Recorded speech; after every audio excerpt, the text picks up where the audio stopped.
Good evening, everyone, and welcome to this Thinking with Caroline Lucas. We are delighted and grateful, Caroline, that at the end, presumably of a long day of other calls and too much time on screens, you're managing to join us. We really appreciate it. This is part of a series of thinkings that we are doing this year on accelerating net zero. And being the first time to our thinking, I just wanted to say, our aim here is to have an open conversation, not just a discussion between you and me, but to hear from as many people as possible on the agenda that interests you and an agenda that interests them. So I hope people will weigh in the chat function, stick your hand up, and I'll try and bring you into the conversation with Caroline. And Caroline, we'll come to climate and COP in a moment, but I wondered whether we could start with COVID and the extent to which your politics and your priorities have been changed by what you've seen in the past year. Well, thanks a lot for the opportunity to be with you tonight. I really appreciate it. Yes, COVID has just basically taken over all of my kind of work in a sense. I mean, the constituency demands as a result of the COVID crisis are huge. So basically my staff have had to put almost everything else aside and really try to champion the cause, for example, of people who've been left out of the economic support packages, the self-employed in particular.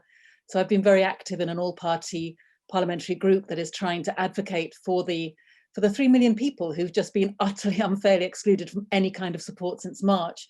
So there's one sort of area of work that's very much around what happens to the businesses in Brighton and to people's livelihoods that they've kind of put their whole heart and soul into many times, and now it's kind of on the rocks. Then I'm also very involved in an all-party group on coronavirus, which is kind of holding our own inquiry. We believe that there should be a public inquiry right now because we believe that the government is continuing to make the same mistakes time and time again, acting too late, half-heartedly, and so on. And so we've been taking evidence on everything from long COVID through to listening to the representatives from Independent Sage, about closing the borders, about how test, trace, isolate and support should work properly. So there's been a whole set of work around that.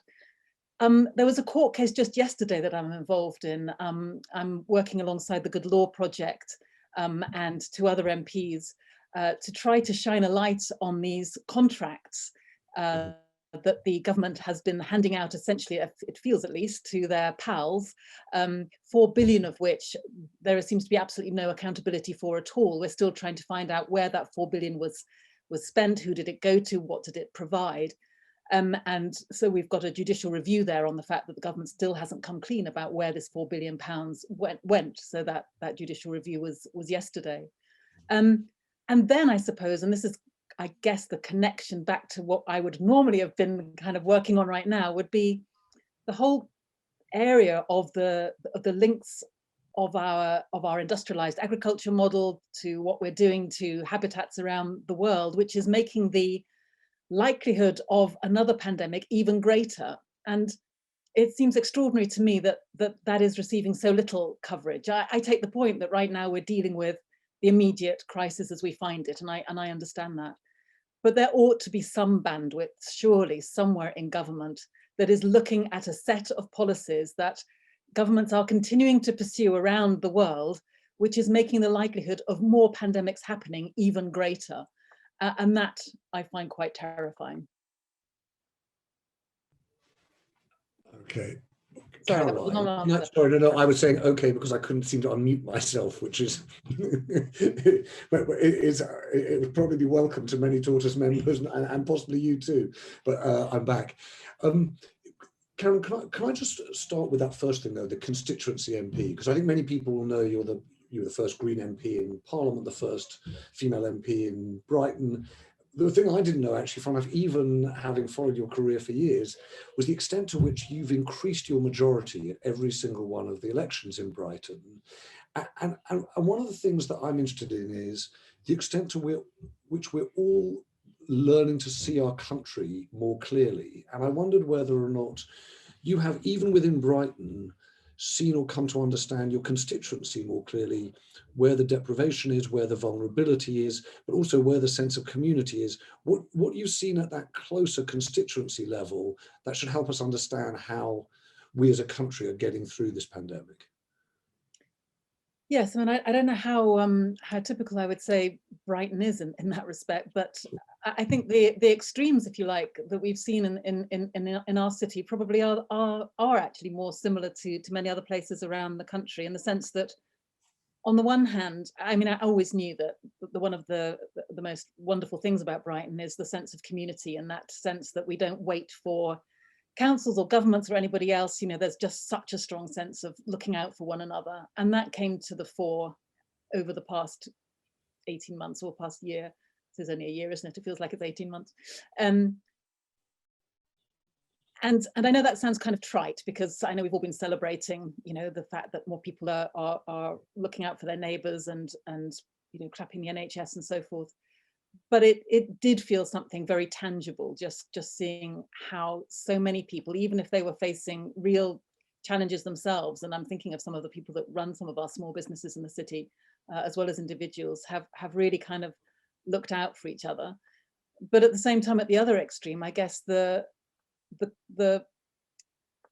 closeness so many people live to absolute and utter insecurity has just been underlined, you know, 100-fold in terms of the obvious things, I guess, about the dependence on food banks and so on. But the other thing that I think that this pandemic has shown us actually is that when the political will is there, big things can happen. You know, if you said to me a year ago, you know, the government is going to provide the money to house the homeless and to bail out NHS debt and to, you know, pay people to keep secure and safe, then it would have felt quite hard to believe that. And yet that has happened. So in terms of trying to sum up what this last year has been like, both from a constituency point of view and nationally, it just feels like it's a cluster of contradictions. It's very hard to kind of really encapsulate what it's been like, because at the same time as there's been this, you know, this upsurge of community and so forth, there's also been so much anger with the government. And of course, it reached its peak, I guess, over the whole Dominic Cummings affair, where it just felt that so many sacrifices that so many people had made were just being thrown back in their faces by someone who could just do what the hell they liked and even show the remotest bit of shame or remorse for it, and still be in government. So it's just this whole kind of cluster of contradictions. And can I ask you, Caroline, there is obviously in the country a level of fear and grief, but also anger around the level of infection and death. And there is also, I think, a kind of confusion about the place of our politicians in this, right? Alistair Campbell did a series of pieces on people he was speaking to, and one of them was David Lammy, and between the two of them, they were talking about how powerless they felt to do anything. You know, the government is so entirely in control, partly because of the scale of the majority, but also because of the working practices of Parliament. You know, and lots of people are writing in saying, you know, what a wonderful MP you are and how great that is. I wondered whether or not you just share with us, though, what you think about the power of an MP at a time like this, and particularly given Parliament working remotely, how effective you feel you can be or not. No, one of the big frustrations is that, as I said earlier, in a sense, you see the government making the same mistake again and again, and all you can do is try to haul Matt Hancock, in this case, to the chamber. And you're right, most of us are operating remotely, and I think that is the right thing to do, not least because it would put an awful lot of parliamentary staff at risk if more MPs did go back.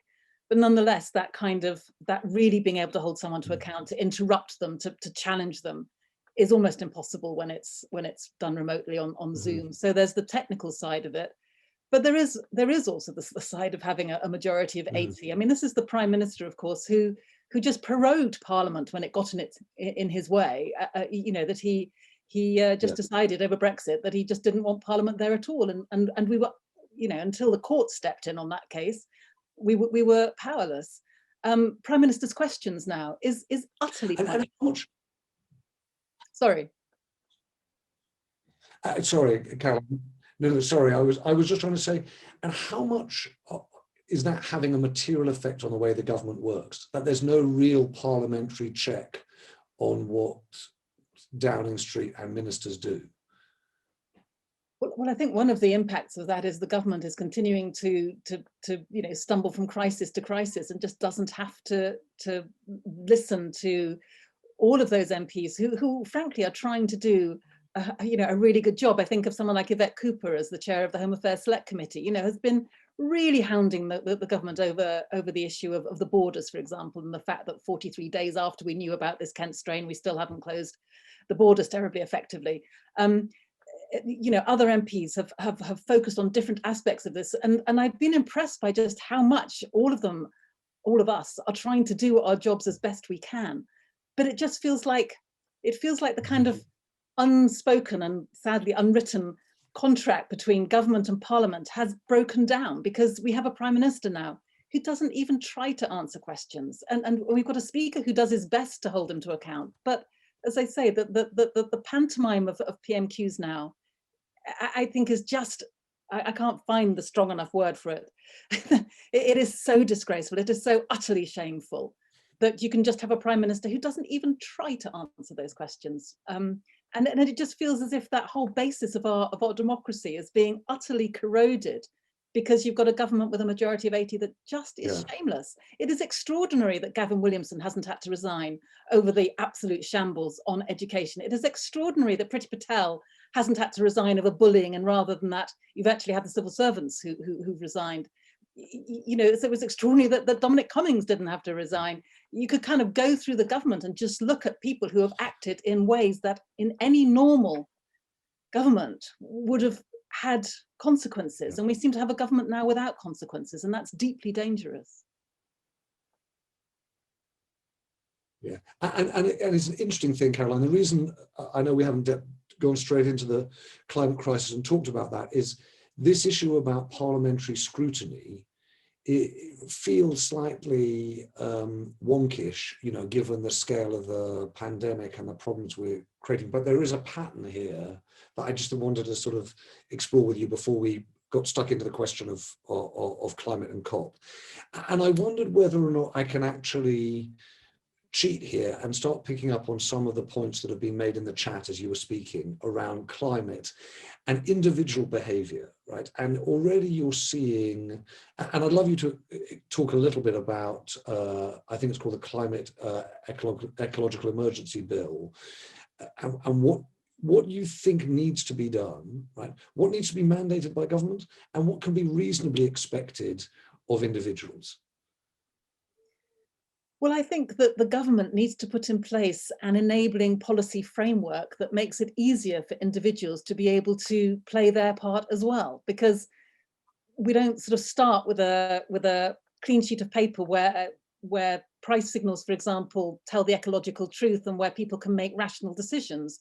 And so, when things like flying is so much cheaper than going by train, then you're absolutely perversely giving people the incentive to do the more environmentally damaging thing. And that's just one example of how we need to have a government that makes it easier for people to do the right thing. If you live in a village and the last bus into the local town is at 6 o'clock in the evening, then no amount of hectoring people to leave their cars at home is going to work if you don't have those alternatives. So I absolutely believe that government has the prime responsibility to make the systems change that allows the rest of us to try to make those changes and to make them in a much more easily done way than it feels that we sometimes are trying to do now when we're kind of swimming against the tide. So of course individual responsibility and making good choices is important, but the range of choices has to be fair and equally accessible, and not having one with a massive price tag and one without, because otherwise you're not going to make it possible for people to take greener action, much as they want to many times. And Caroline, I was talking to someone today, actually a former Conservative Party cabinet minister, and saying to him that things that sometimes start out in the Green Party manifesto end up in Conservative chancellors' budgets. And I wondered whether or not you think that that time has come, that actually it's really possible that on March the 3rd, you might see Rishi Sunak make a significant move into carbon pricing, that curiously, the green agenda has moved genuinely cross-party, or whether or not you think that the Conservatives are not going to deliver anything meaningful on the climate agenda. Well, I'd certainly agree that green speak has moved across the political agenda, which paradoxically makes it even more difficult to work out what is greenwash and what is real. And as well as the individual moves, which I'll come back to in a second, those things that we might want to welcome, like carbon pricing, as long as it's done in a way that is equitable. There's a lot of issues around how you do carbon pricing, of course. But too often the government thinks it can cherry pick a few green policies and bolt them on to business as usual. So we've still got a government, whatever Rishi Sunak says on the 3rd of March, that is likely to be committed to a £27 billion road building scheme. We've still got a government that has just given the green light to the first new coal-fired power station in 30 years. We've got a government that is committed to an economic system, more fundamentally, which is committed to more and more economic growth as the be-all and end-all of human existence. And for as long as all of those things are in place, then although we might welcome a few more million, or even if we're lucky, billion here and there, to fund some green policies, it's going to be utterly undermined by business as usual. So, you know, I take the point that, of course, all parties have become more green literate over the past decade and about time.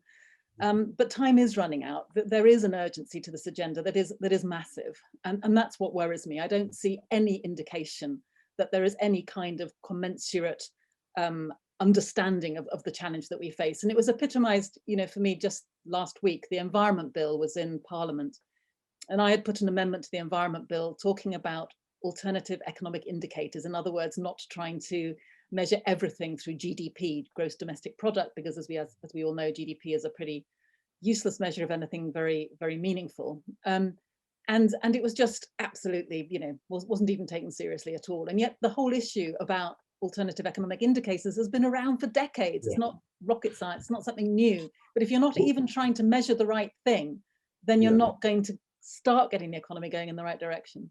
Well, Caroline, can we come back to that in a moment? But I just wanted to stick with this question about, you know, individual behaviour and government interventions. I wanted to see if I could bring in David Dury, because you may not have seen, but as you were talking, Caroline, David was making this point about the extent to which the government's going to have to prompt our behaviour, much against our will. David, are you there? I am, yes. Evening, everybody. Yeah, far away. Yeah, my question was, I was really interested in the 6th carbon budget from the Climate Change Committee.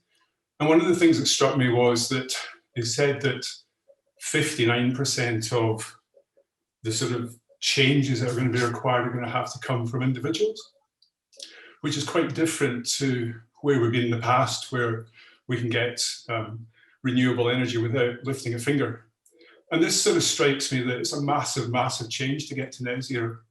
And I just wondered, Caroline, what your point of view was about how we get that level of engagement when individuals are quite selfish, to be honest about it. And without government becoming so authoritarian that they basically tell us to do it. So I just wondered what your point of view was about being able to balance those two different conflicts. I think it's a really interesting question, and you're right. The Committee on Climate Change kind of pointed out that many of the kind of easy wins, like, you know, changing the energy source from renewable energy or to renewable energy from fossil fuels, is something that most people don't really notice. As long as your light comes on, you're not too worried about whether or not it's coming from fossil fuels or from renewables. And it's certainly true that we're getting to the point now where people will notice the changes, because the changes will be much more personal and significant, if you like, around your diets, for example. But again, I don't think that undermines what I was saying earlier about needing the government to put in place the enabling framework. Yes, it will require people to make different choices. But I think the good news is that lots of the evidence suggests that the kinds of choices that we're talking about are things that are likely to make our lives qualitatively better. So I don't think this is an agenda of shivering around a candle in a cave. I think there's a really positive story to be told about the quality of life and some of the advantages of moving to a zero carbon society that are actually to be welcomed and enjoyed. So I don't think it's a question of saying, are people selfish and do they want to do this or don't they want to do this? I think it's a question of saying, what do people want in their lives? What's important to them? And I think so much of what's important in people's lives is conviviality and community and things that aren't necessarily high carbon. There's that lovely cartoon, of the lecturer in front of her students in the lecture hall, and on the lecture theatre board, she's written up all of the merits and advantages of moving to a zero carbon lifestyle. So things like, more local nutritious food or organic food or better public transport or kids playing in the streets again or whatever. And then you've got one student in the hall with their hand up in a speech bubble saying, but what if climate change is a hoax and we've made a better world for no reason? And I think focusing on that sense of what a better world looks like is the way through the conundrum you're talking about. I think the government needs to make it easier for us to make different choices. And right now, for example, you might argue that organic vegetables can be more expensive than their alternative, not necessarily, but in some places they are. So change the price signals, make it easier. That's why I say the government's got a role to play. But at the same time, we have, but everything that I know about people and looking at the opinion polls I've seen suggests people are really up for this. Look at the Citizens' Assembly on climate change. This was an extraordinary thing. 6 select committees coming together to sponsor a Citizens' Assembly on climate change. And it was genuinely representative of people across the UK. So there were climate skeptics there, just as there were people who really care about this issue. And if you look at the recommendations they came up with, they were really bold, way ahead of government, and really suggested that when people are given the information and enabled to feel that this is something that they are doing themselves, they are co-creating this future, it's not one that's just being imposed on them, then actually there's a great deal of enthusiasm for it. Caroline, can I ask you a little bit about the choices that we as individuals can make? I want to come in a moment to what you think we can actually do, but I wanted to start with hearing a little from you about the choice that you've made between the support of activists who are, if you like, kind of the no compromise end of green activism and the inevitable compromises that come with seeking to reform business, seeking to lobby on taxes, seeking to engage with the mainstream economy. And rather than putting myself there, Anushka Sharma raised the question of XR, the Extinction Rebellion, and how you think about that group. And I saw that Hannah Dalgleish was raising a question about, a thought about kind of no planet being engaging, astrophysicists in this world. I just wonder whether I can bring in Anushka, because I'm interested in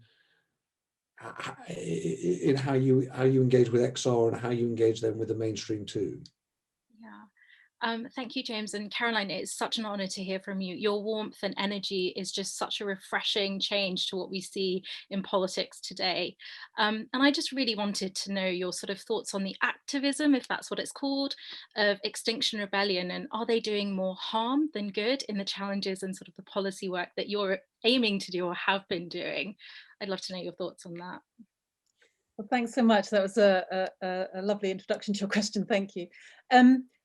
I mean, by and large, I am a great supporter of Extinction Rebellion. I think they have brought an urgency to this agenda that was beginning to leak away, if you like. So to me, and I hope this doesn't sound like a cop-out because I mean it seriously, but I think there is that having the people inside Parliament trying to make those changes and having the pressure from the outside, having those two working together in a coordinated way is incredibly powerful, and I absolutely think that there's a role for peaceful direct action. And as someone who was arrested at Bolcombe over the fracking issue, I could see how not just my arrest but the arrest of many people over fracking really put that issue higher up the agenda. And now nobody in this country is seriously talking about fracking. I mean, it put a spotlight on an issue in a way that, frankly, all of my parliamentary questions and all of my early day motions and all of my debates just hadn't. It was that thing about putting your body where your beliefs are, which is incredibly powerful and can capture the media attention and can sometimes shift the debate. And if I can use that as a sort of segue into saying something about this climate and ecological emergency bill, that's again a perfect case in point, because there were people from XR who were helping to draft that bill alongside scientists and academics and so forth. And so what we've got now is this bill that is, yeah, it feels like it's the kind of summation of lots of activists and as I say, scientists and campaigners who've had input into that bill, but it needs somebody on the inside to do something with it. Otherwise, it just becomes simply a campaigning tool. So I was really pleased to be championing that bill inside Parliament and trying to get support. I think we've got around 97 MPs who are supporting that bill now, and we need to build on that further. So essentially, in a nutshell, it's kind of doing both. All right, Caroline, I am going to have a go, if I might, at that position, because I think people find this really difficult. I think that there are people who are passionate campaigners on climate who say, look, you just cannot keep living your life. You can't keep eating meat. You can't keep driving your car. You can't fly. And they are struggling with that choice between if you like, a pure position and a compromised position. And then in business, you're seeing it too. You're seeing companies say, look, it's all very well for new companies to say we've got zero emissions, but if you're a mining business, you've got tons of emissions, and actually greening the mining businesses is either seen as greenwash by the skeptics, or it's seen as the answer by the people who know that that's where the emissions are. And so there is a degree to which you either have to choose to engage with those big businesses or to say you'll have nothing to do with them, either as an individual or as a politician. And I just want to know what you think the best approach, or what your approach is. Well, I would want to say that the reason that big business has so much power is because politicians have given them that power. And if politicians have given them that power, they can bloody well bring it back again. I mean, you know, the whole regulation piece of this is really important. And what's interesting is that there are plenty of businesses out there who frankly are light years ahead of our government, at least, and who are crying out for some clear regulation, some consistent regulation over time, so that they can bring their businesses more into line with 1.5 degrees. So to me, I don't think you can just ignore big business, because they are such big polluters on the one hand in some senses, but also such potential shifters of the agenda in a positive way. So I think ignoring them certainly doesn't work. But I come back to saying that you could have regulation. And one of the proposals, for example, that came out of the Citizens' Assembly on climate change was for a frequent flyer levy. This was this idea that, you know, we talked a moment ago about personal choice and what people can and can't do. We know that flying is one of the most carbon intensive things to be doing. It is very damaging, and you can do all sorts of other things in your life, but if you're still flying a lot, then that undermines any degree of, you know, turning your lights off or eating less meat. So a frequent flyer levy would essentially mean that people could take one flight a year, or you could make it every 2 years or 3 years, whatever it is, but you would then ratchet up the cost of that flight massively if you tried to do it more than once, or whatever the time was per year. And so you can try to work out what are the fairest ways of allocating the kind of environmental space that we have left before we need to make a hard break, if you like, because we're going to go through that 1.5 degree warming. So there are some innovative ways of thinking about this, and we urgently need to be bringing them on board. So, Caroline, thank you. I'm going to bring in Hannah Dalgleish, who was making a very original point and also had a great slogan, "There is no planet B." Hannah, are you there? Yes. Hi there. So tell us, what are you working on? What's your approach to this? So I got my PhD in astrophysics last year, and essentially a lot of astronomers have started realizing you know, even though we're studying things like black holes and galaxies, but that actually fundamentally the physics that we learn in order to do that is very much related to climate change and the study of atmospheres and say things like Venus.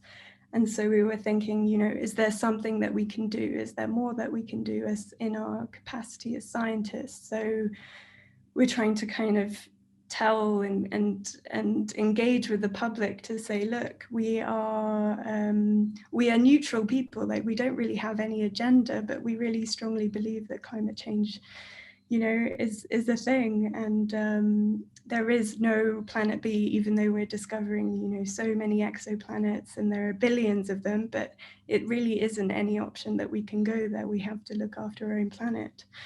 But I guess I'm kind of also more interested in the science policy kind of things. Is there a way in which scientists can, should we be engaging more perhaps with the politicians and with science policy to get things moving faster, or is the public a better way to go? Like, do you have any sense of what our role as scientists in general how we can make the most impact?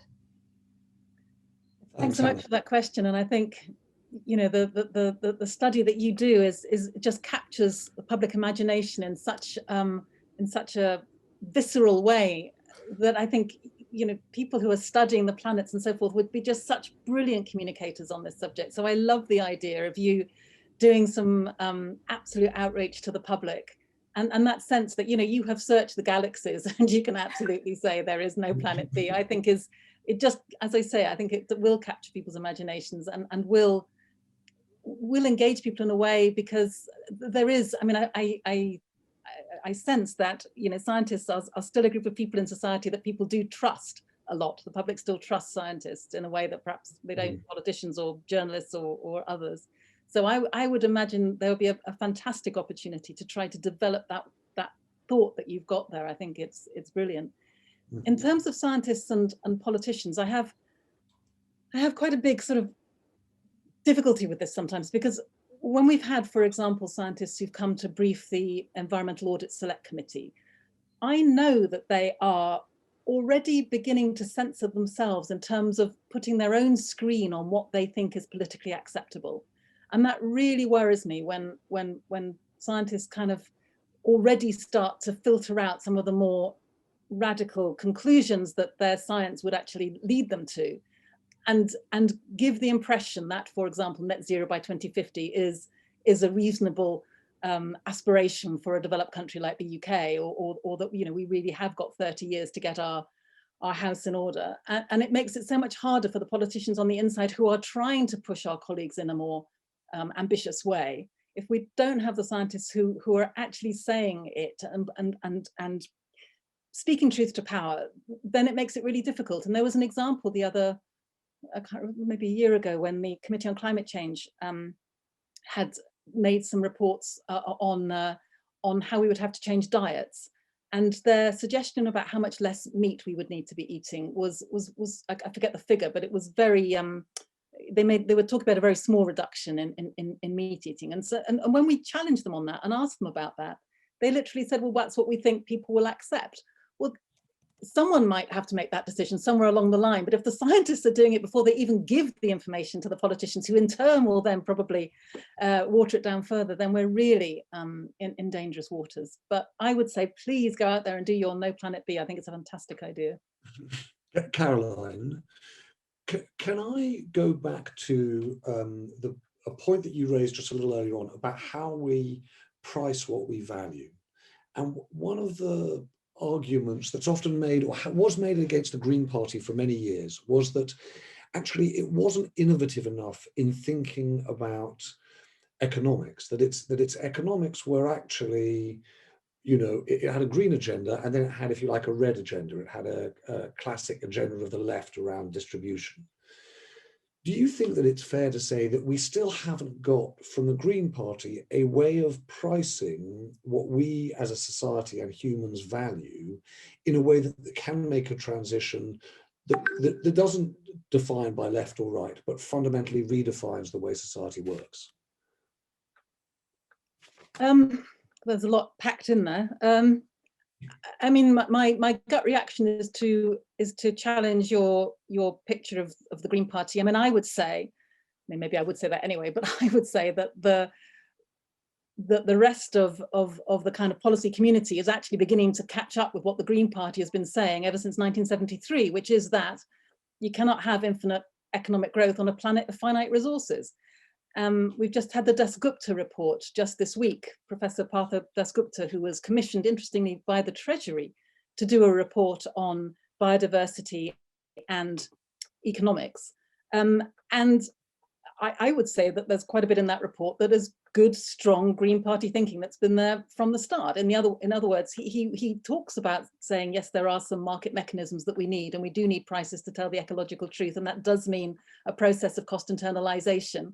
And you do need to be aware of what happens then with the distributional impacts of those policies, which is why the whole agenda around a Green New Deal and a just transition is so important, because what you don't want to do is just slap a tax on fuel, as President Macron did in Paris famously.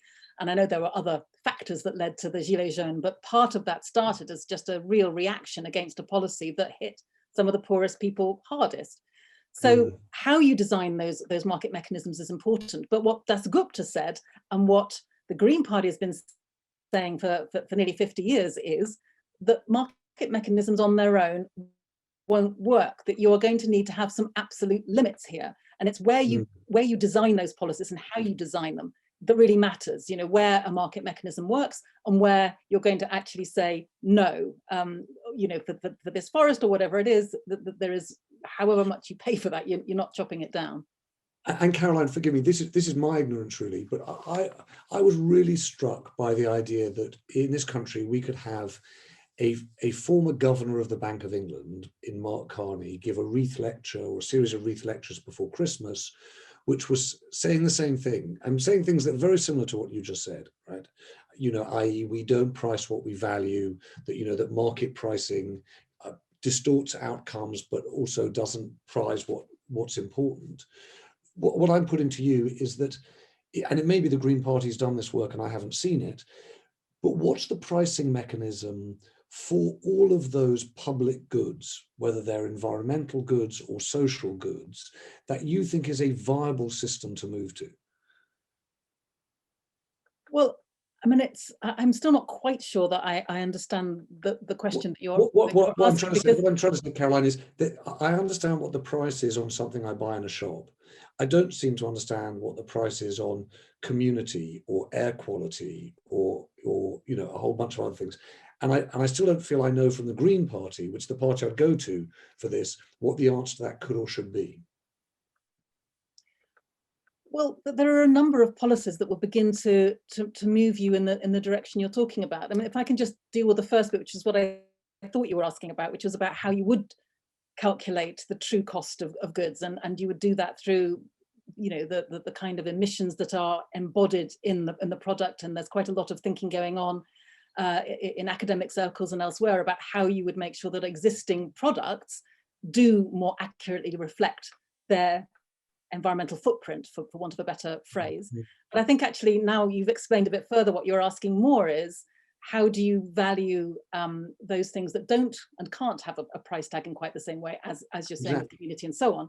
And if that's the question you're asking, and I'm sorry it's taking a while to catch up with you, I mean, to me then that does take us, surely doesn't it, back into what is the purpose of an economy and what kind of indicators do you want to measure? If you're only going to measure GDP and have very narrow economic things that you're worried about, then it's not surprising that you're going to be chopping down trees or destroying communities, because you haven't set that as an objective of your economy. If, on the other hand, you replace GDP with a basket of indicators that included things like conviviality and community health and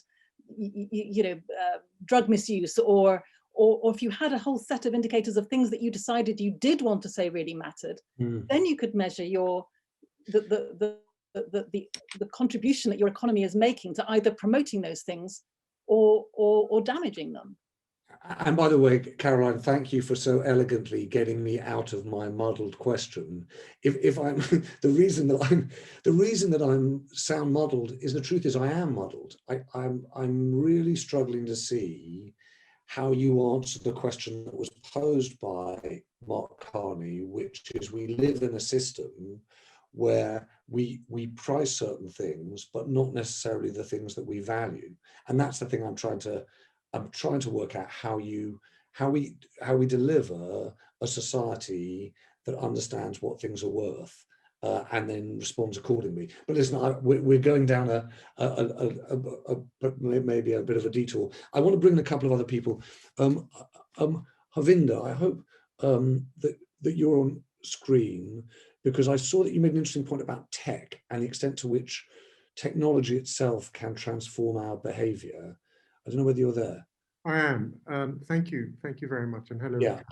It's very nice to meet you on this forum. I've followed very close to what you've been talking about for years, and love it.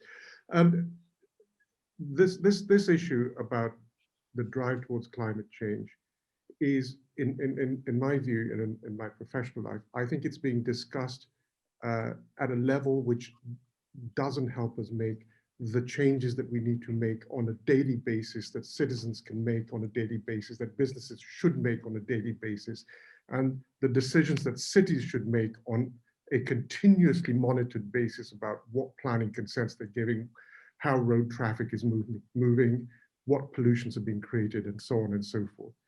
And the reason we're not doing it is because we don't have the data. It's really, really simple. You can't deal with that which you cannot measure.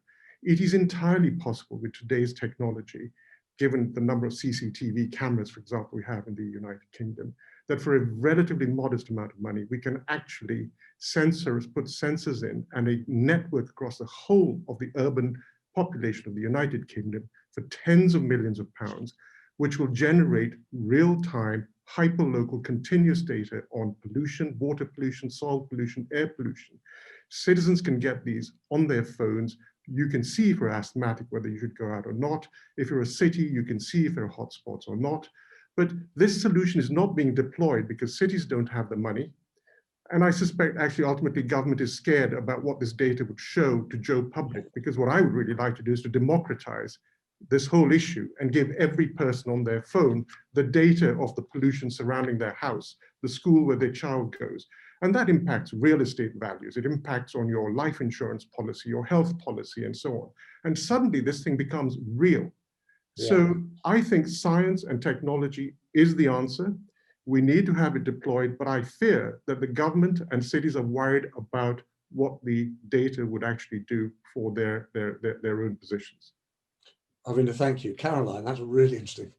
Well, I was with you until you said it's the answer. I think it's part of the answer. I agree. It's part of the answer. And that kind of data being real, I think you're absolutely right.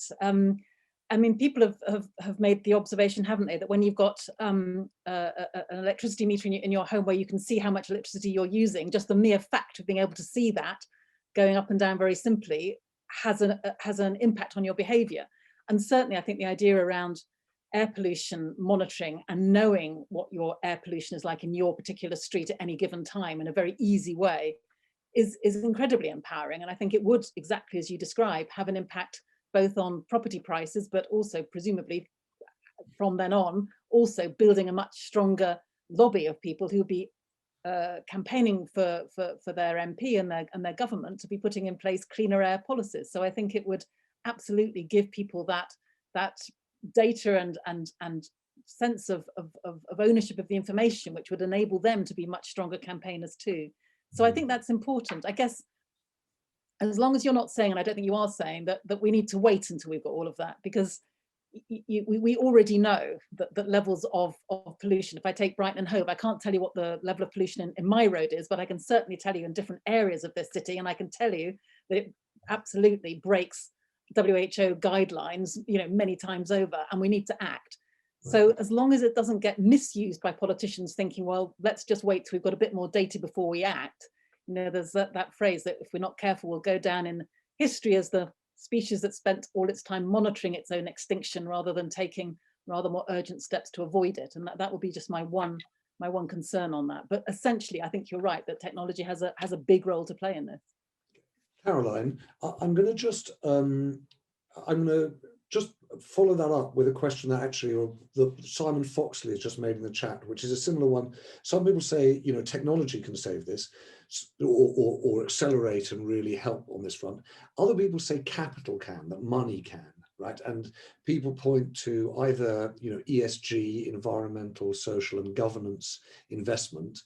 And in particular, they point to Larry Fink, the head of BlackRock, you know, the world's largest asset manager, and say, is it the case that because Larry Fink's got religion on climate and is forcing people to, or suggesting that people should invest more in companies that perform better on emissions, that that's going to really move the dial? And I wondered what you think about that. Simon's sort of point was really, how effective, how helpful is Larry Fink? I sense that you're going to be frustrated with my answer, because it feels like quite often you're asking me to choose one or another. And to me, the answer is quite often both. And that's genuinely what I feel. So, of course, while you've got businesses as they are right now, with the rules they work in right now, it's more helpful to have someone like Fink who gets some of this agenda and is moving things in the right direction than someone that isn't.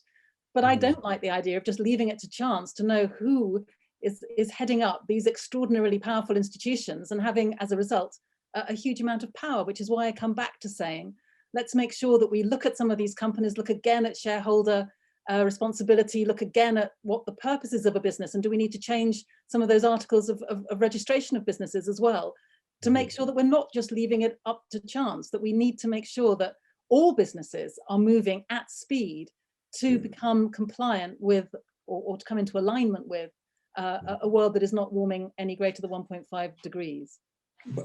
Caroline, thank you. I never thought I'd say this, but if you read we produced this daily email, The Sense Maker, and it reminded me that if anything, there's a risk that we're not talking about Brexit enough. Who thought you could ever say that?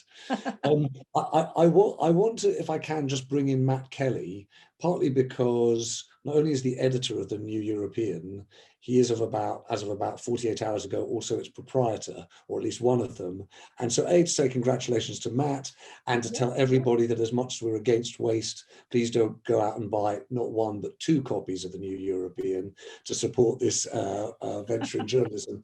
But Matt, I just wanted to put you together with Caroline just to talk about whether or not we feel as though the UK's position outside the European Union endangers our overall progress on climate, or gives us the room to accelerate. And Matt, I don't know how you read that, and then I was going to invite Caroline to respond.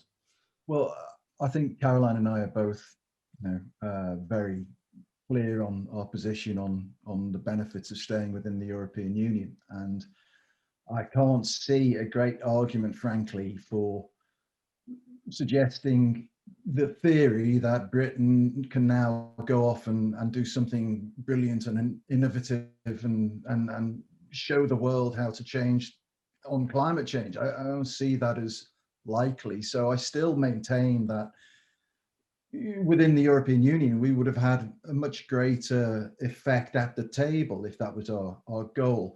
What I would say is that I think now we've got to, vis-a-vis Brexit, we've now got to look forward. We can't keep whining on about the iniquities of the referendum and hand-wringing about how terrible it's going to be. We have to look forward. And so we've got to start building those bridges with our European neighbours. And climate change seems to me, together with technology and employment and job sector, climate seems deeply enmeshed in that, and a real opportunity to build those bridges again, and might end up being one of the routes back into a much closer association with the EU in some sort of reformed manner.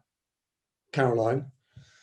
Well, I agree 100% with that. On the first part about the impact of Brexit on the environment and climate agenda, I mean, even just in the last few weeks, again, we can see already what's happened, in the sense that the EU decided not to continue sending plastic waste to developing countries, non-OECD countries. They decided that at the beginning of the month, and we're merrily continuing on our way doing that. The environment bill that I mentioned a little earlier, we had Michael Gove promising us that environment bill would mean that our standards were not only as good as the EU's, but better than them. And in fact, they represent a massive watering down and are institution, the Office of Environmental Protection, which is supposed to be this body that is going to be the enforcer, to take the position of the European Commission when it comes to when environmental laws aren't being followed. It's absolutely just a lapdog. It's not a watchdog at all. So we're already seeing, I think, exactly what we were fearing.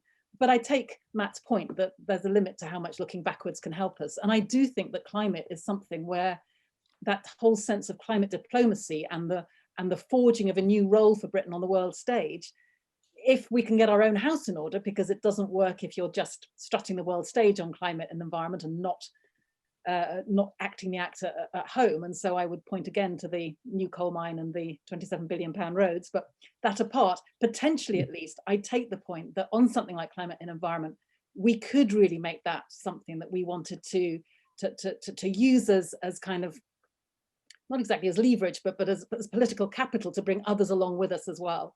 So, and it could indeed lead us back to some kind of better and closer relationship, I think, with our EU colleagues. So the actual, the proposal that environment and climate can be a key part of our foreign policy as well as our domestic policy, if you like, I think is really well made.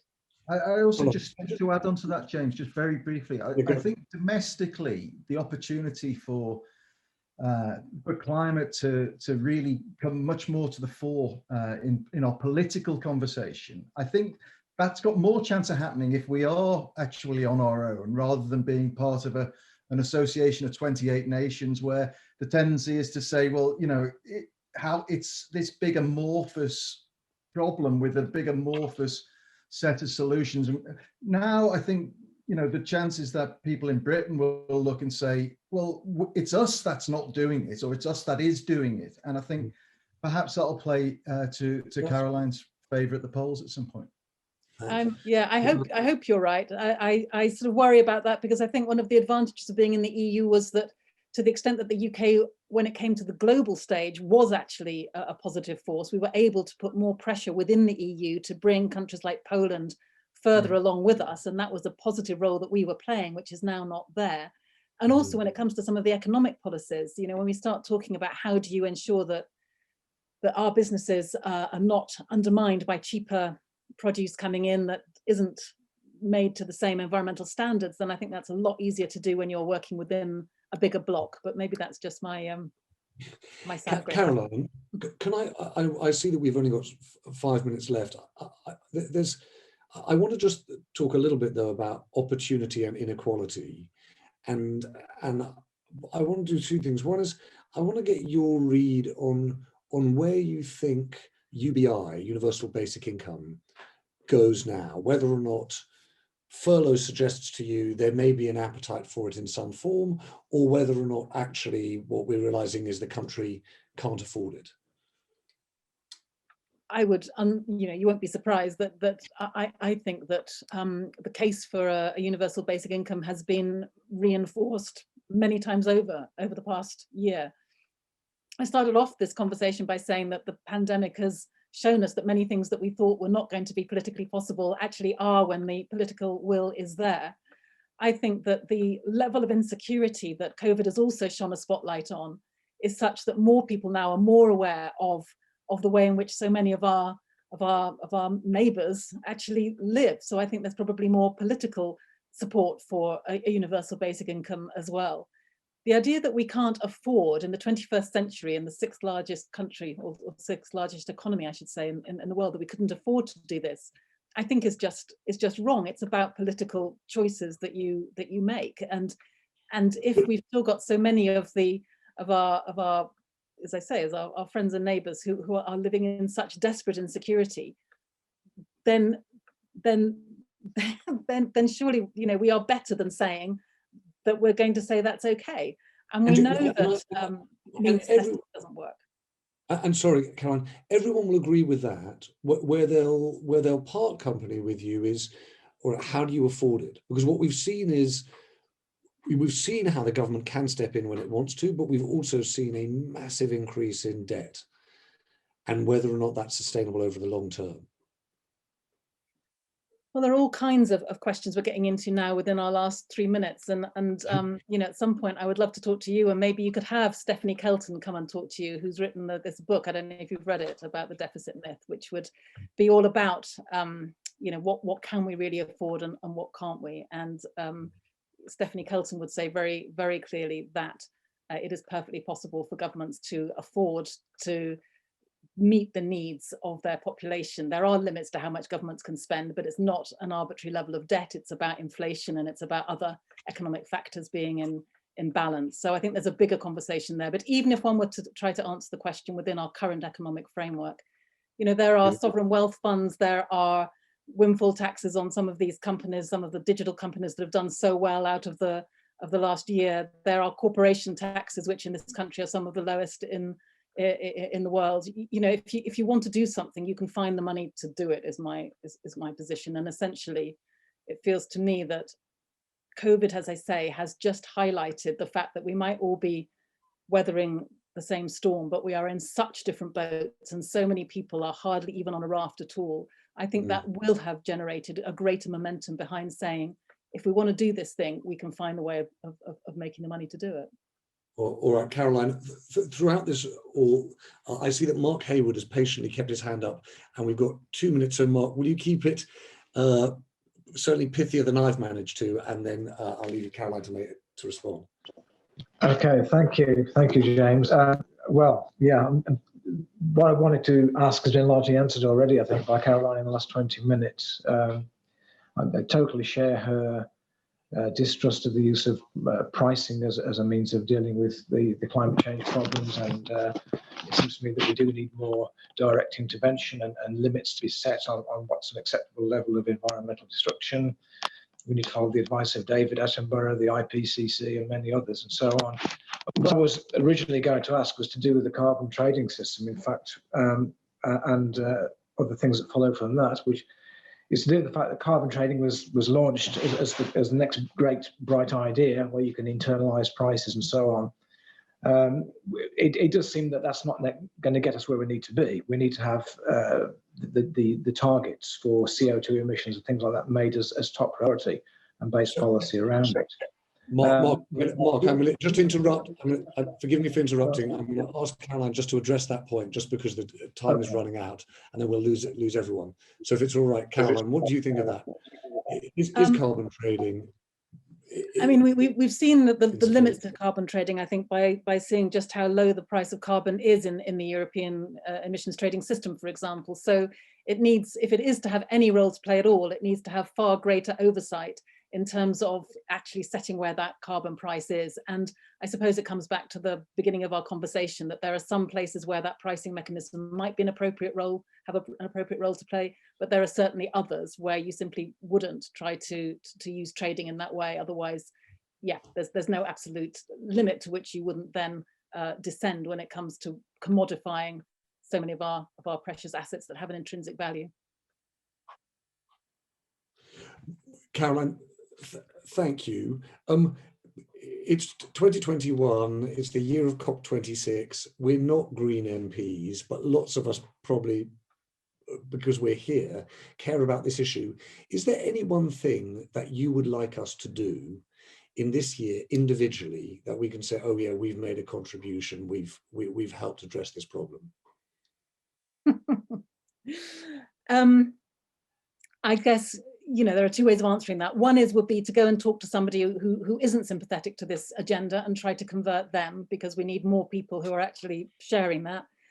Lobby your MP to support the climate and ecological emergency bill, because we haven't had time to talk about it, but essentially our existing climate legislation is massively out of date. As I said, net zero by 2050 just is not fast enough. And then if I can add one last thing as well, could you please also lobby for a change to the electoral system, because there shouldn't just be one Green MP. If there was any justice in our electoral system, over 1 million people voted Green in 2015. We should have, you know, many, many Green MPs, as many other countries do. And until we actually get an electoral system and a political system that better reflects what people want, then whether you're talking about the environment or you're talking about social justice, then we're going to be screwed. Sorry. Right, thank you. We could, Caroline, we're going to have to get you back to have a discussion about the rules and the constitution of our politics. We will do that another time. But just, I don't know how this stands with your position on animal welfare, but I see that Sudi Piggott has asked the question, can we clone Caroline Lucas? So thank you for your time. It really is, really appreciated. And thank you everyone for joining us this evening. As I said, we're doing a series of conversations about accelerating net zero. We're back on Monday evening talking about COVID-19. Nadeem Zahawi, the vaccinations minister, is with us at 6:30. Do join us then. To everyone else, everyone have a very good evening. Thanks so much.